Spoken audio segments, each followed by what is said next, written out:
Antarctica बर्फ से भरा हुआ इतना बड़ा कॉन्टिनेंट है जिस पर 5 किलोमीटर की गहराई तक सिर्फ बर्फ ही बर्फ है। इतनी ज़्यादा बर्फ और वह भी 1.5 करोड़ किलोमीटर तक फैली हुई, यानी अंटार्कटिका का साइज अमेरिका से भी काफ़ी ज़्यादा बड़ा है। भले ही जून जुलाई की गर्मियों का मौसम हो, लेकिन अंटार्कटिका का टेम्परेचर पूरे साल -50 डिग्री सेंटीग्रेड से -90 डिग्री सेंटीग्रेड तक रहता है। इस शदीद ठंड की वजह से ही यहाँ ज़िंदगी की उम्मीद बहुत ही कम है, लेकिन उसके बावजूद भी पूरे अंटार्कटिका में 400 से भी ज़्यादा लेक डिस्कवर हो चुके हैं जो बर्फ की लहर के नीचे छुपी हुई है। जबकि एक बार फिर से नाज़रीन, अंटार्कटिका में ना ही कोई टाइम जोन फॉलो होता है और ना ही यहाँ किसी कंट्री का कब्जा है। अतः के पूरे अंटार्कटिका में सिर्फ 2 ATM मशीन लगी हुई है। कई लोगों का मानना है कि अंटार्कटिका की बर्फ के नीचे कई राज पेचीदा हैं। कुछ का तो यह भी मानना है कि बर्फ से ढके हुए इस मिस्टीरियस कॉन्टिनेंट के नीचे एक अलग ही दुनिया बसती है जहां एलियंस का राज है। लेकिन रिसर्च और जस्टिस मिस्टीरियस कॉन्टिनेंट के पेचीदा राज्यों को फास करने के लिए दिन रात मेहनत कर रहे हैं। इन्होंने यहाँ चंद ऐसी चीज़ें भी तलाश की हैं जिनको देखकर साइंस भी हैरत रह जाती है। और आज आप देखेंगे अंटार्कटिका की बर्फ के नीचे अंदर से मिलने वाली यह चंद हैरत अंगेज चीज़ें जो आइए शुरू करते हैं। नंबर 8, 2009 में एक डिस्कवरी ने रिसर्च के रोंगटे खड़े कर दिए जब अंटार्कटिका की बर्फ के अंदर से एक बिल्ली का ढांचा मिला। लेकिन इसमें हैरान करने वाली बात यह नहीं थी कि ढांचा बिल्ली का है, बल्कि हैरान करने वाली बात यह थी कि यह जिस बिल्ली का ढांचा था वह आम बिल्ली नहीं बल्कि अंडे देने वाली बिल्ली थी। जब रिसर्च लैब में इस अजीब बिल्ली के ढांचे पर मजीद तक की गई तो मालूम पड़ा कि यह जानवर कम से कम 25 लाख साल पहले धरती पर पाया जाता था। नंबर 7, 2014 में आर्कियोलॉजी को अंटार्कटिका से इंतहाई हैरान कर देने वाली इंसानी खोपड़ी मिली।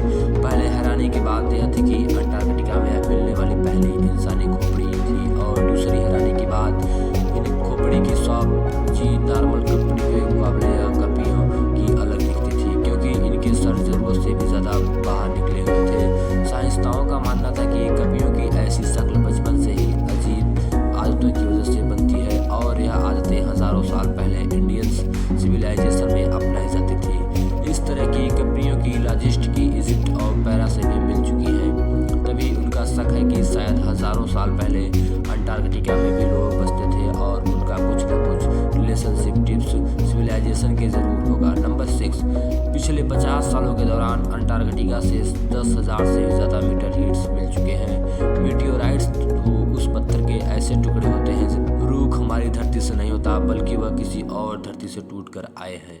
वैज्ञानिकों का मानना है कि मिलने वाले मीटियोराइट पत्थर कई लाख साल से भी ज़्यादा पुराने हैं। वैसे तो यह पता लगाना बहुत ही मुश्किल है कि इन पत्थरों का राइट का ताल्लुक इन सितारों या प्लेटनेट से है, लेकिन 2002 में अंटार्कटिका पर गिरने वाला एक छोटा सा मीटेराइट 2015 में डिस्कवर किया गया था, और साइंस का मानना है कि यह कहीं और से नहीं बल्कि मार्स से टूटकर आया है, क्योंकि इस मीटियोराइट के अंदर ऐसे पैक खैरियत हैं जो मार्स पर पाए जाते हैं। नंबर 5, अंटार्कटिका में बर्फ की गहराई 5 किलोमीटर ठीक है, और यह पूरा कंटिनेंट अमेरिका से भी बहुत बड़ा है, लेकिन साइंस दोनों को यह से कुछ ऐसे सबूत मिले हैं जिनको देखकर यह अंदाज़ा लगाया जाता है कि लाखों साल पहले यह जगह रहने के काबिल हुआ करती थी। जी हाँ, 1986 में कई आर्कियोलॉजिस्ट को यहाँ से डायनासोर माल्स और प्लेसियोस के ढांचे मिल चुके हैं। सिद्धांतों के साइज 36 फीट बताई जाती है, जो तकरीबन एक ट्रिपल स्टोरी बिल्डिंग के बराबर बनती है। जब हड्डियों के इन ढांचों पर मजीद तहकीक गई तो मालूम पड़ा कि यह कम से कम 70 लाख साल पुराने हैं। तभी यह अंदाज़ा लगाया जाता है कि 70 लाख साल पहले तक अंटार्कटिका का टेम्परेचर रहने के काबिल था, और शायद तब यह पहाड़ गहरी बर्फ से नहीं बल्कि गिरी से ढके हुए थे।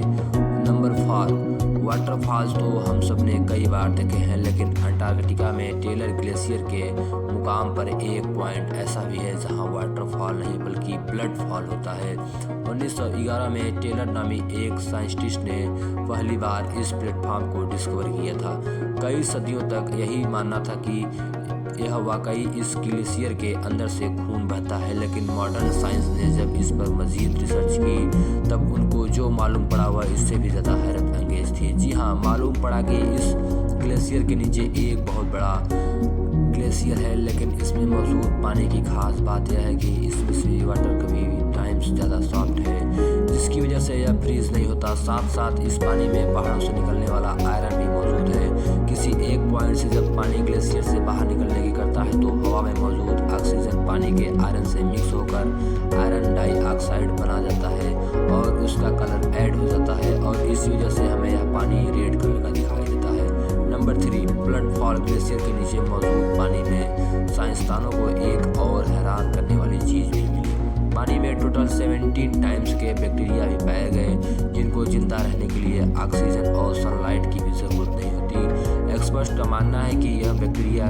की ऐसी किस्म है जो ऐसे प्लेनेट्स पर पाई जाती है जहां पर ऑक्सीजन और सनलाइट का नामो निशान तक नहीं होता। लेकिन यह बैक्टीरिया हमारी धरती पर कैसे आए, यह राज अभी भी पेचीदा है। नंबर 1, हालांकि पूरी अंटार्कटिका तरफ से भरा हुआ है कॉन्टिनेंट। यह देखकर सबको यही लगेगा कि जहां पानी की कमी होनी मुमकिन नहीं है, लेकिन आपको यह जानकर हैरत होगी कि हमारी धरती पर अगर कोई सबसे ज़्यादा खुश यानी ड्राई जगह है तो वह भी अंटार्कटिका में ही मौजूद है। यह ड्राई ब्रिलियंट अफ्रीका में ही डिस्कवर की गई थी, जहाँ पर पिछले 20 लाख सालों से एक मरतबा भी बारिश नहीं पड़ी, क्योंकि इस में तेज तरीन हवाओं का राज है, जिनकी स्पीड 320 किलोमीटर पर आवर तक की गई है। इस वजह से साहित्यों का मानना है कि तेज हवाओं की वजह से यहाँ मौजूद पानी का कतरा कतरा इवेपोरेट हो चुका है। आपको यह भी बताता चले कि अर्थ के तमाम नियमों स्पेस से भी इस वैली का मास्टर लाखों किलोमीटर दूर मार्स से काफ़ी मिलता जुलता है।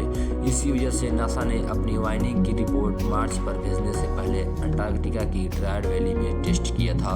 और अब नंबर 1, पार्टिकुलर ऑब्जेक्ट की एक टीम को अंटार्कटिका की अंदर से 100 फीट की गहराई से एक इंतहाई खौफनाक मशरूब का ढांचा मिला। यह पता लगाने के लिए कि यह ढांचा कौन से जानवर का है, कई एक्सपेरिमेंट किए गए, लेकिन हैरत अंगेज तौर पर इसका स्ट्रक्चर किसी भी जानवर से मैच ना हो सका। इस हफ्ता ध्यान से की लंबाई 8 फीट बताई जाती है, जिसकी हड्डियां बॉडी से निकली हुई हैं। कई सालों की मेहनत के बाद भी आज तक यह पता नहीं लगाया जा सका यह जानवर कौन सा था और आखिर इस धरती पर आया कहां से था। उम्मीद है आप हमारे वीडियो को भरपूर लाइक और शेयर करेंगे। आप लोगों के प्यार भरे कमेंट का बेहद शुक्रिया। मिलते हैं अगली शानदार वीडियो में।